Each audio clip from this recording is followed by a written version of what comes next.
शिवसैनिकांनी सुपाऱ्या फेकल्यानंतर आता राज ठाकरेंच्या हॉटेलबाहेर सुरक्षा वाढवण्यात आली आहे। बीडमधील राज ठाकरे मुक्कामी असलेल्या हॉटेलला कडेकोट सुरक्षा देण्यात आली आहे। बीडमध्ये राज ठाकरेंच्या ताफ्यासमोर उद्धव ठाकरेंच्या शिवसैनिकांनी सुपाऱ्या फेकलेल्या होत्या। विधानसभेसाठी कुणाची सुपारी घेतली असा सवाल शिवसैनिकांनी उपस्थित केलेला होता। बीडमधील सुरक्षा व्यवस्थेबाबत राज ठाकरेंनी नाराजी सुद्धा व्यक्त केलेली होती। हल्ला होईपर्यंत तुमचे इंटेलिजन्स काय करत होते असा सवाल त्यांनी उपस्थित केलेला होता। थेट गृहमंत्र्यांना फोन करू का असा सवाल सुद्धा पोलिसांना आता राज ठाकरेंनी उपस्थित केलेला होता आणि त्यामुळे ही त्यांची सुरक्षा वाढवलेली आहे। राज ठाकरेंच्या हॉटेल बाहेर ही आता सुरक्षा वाढवण्यात आल्याचं सध्या समजतंय। बीडमधील राज ठाकरे मुक्कामी असलेल्या हॉटेलला आता कडेकोट सुरक्षा देण्यात आली आहे आणि या संदर्भात अधिकची माहिती जाणून घेऊयात। आमचे प्रतिनिधी उदय नागरगोजे सध्या आपल्या सोबत आहेत।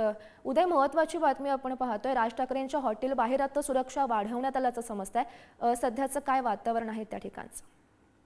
नक्कीच काल राज ठाकरे यांच्या ताफ्यासमोर जो राडा झाला त्याच्यानंतर आता पोलीस अधीक्षकांनी देखील या ठिकाणी भेट दिली होती। अप्पर पोलीस अधीक्षकांशी राज ठाकरे यांनी संवाद साधत एकूणच सुरक्षा व्यवस्थेबाबत नाराजी व्यक्त केली होती। तसेच थेट गृहमंत्र्यांना फोन करू का असं देखील म्हटलं होतं। त्यानंतर आता कुठेतरी सुरक्षा व्यवस्थेत वाढ झाली आहे। रात्रभर या ठिकाणी मोठ्या प्रमाणात पोलीस बंदोबस्त होता। आता सुद्धा आपण पाहू शकतो या ठिकाणी पोलीस कर्मचारी तसेच अधिकारी या ठिकाणी आहेत।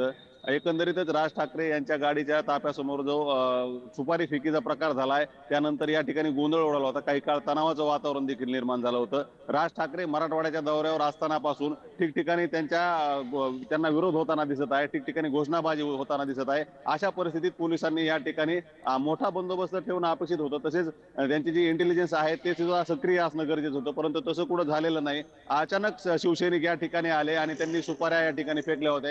एकच गोंधळ या ठिकाणी उडाला होता। काही मनसैनिक तसेच पोलीस अधिकाऱ्यांनी या आंदोलकांना बाजूला केलं जरी असलं तरी घडलेला प्रकार हा अतिशय चुकीचा होता असं राज ठाकरेंच्या समर्थकांचं म्हणणं असून राज ठाकरेंनी देखील यावर नाराजी व्यक्त केली आहे। आता थोड्याच वेळात राज ठाकरे हे जालन्याकडे रवाना होणार असून या दरम्यानच्या जो मार्ग आहे तो सराटी आंतरवाली परिसरातून जात आहे। त्या ठिकाणी देखील मराठा आंदोलक हे त्यांना विरोध करू शकतात। त्या पार्श्वभूमीवर पोलीस सतर्क झाले असून ठिकठिकाणी पोलीस बंदोबस्त वाढवण्यात आला आहे। नक्कीच उदय, कशा प्रकारे पोलिसांचा बंदोबस्त त्या ठिकाणी तैनात करण्यात आलाय आणि कधीपर्यंत राज ठाकरे या बीडमधील हॉटेलमध्ये असतील आणि कधी नेमके ते रवाना होणार आहेत?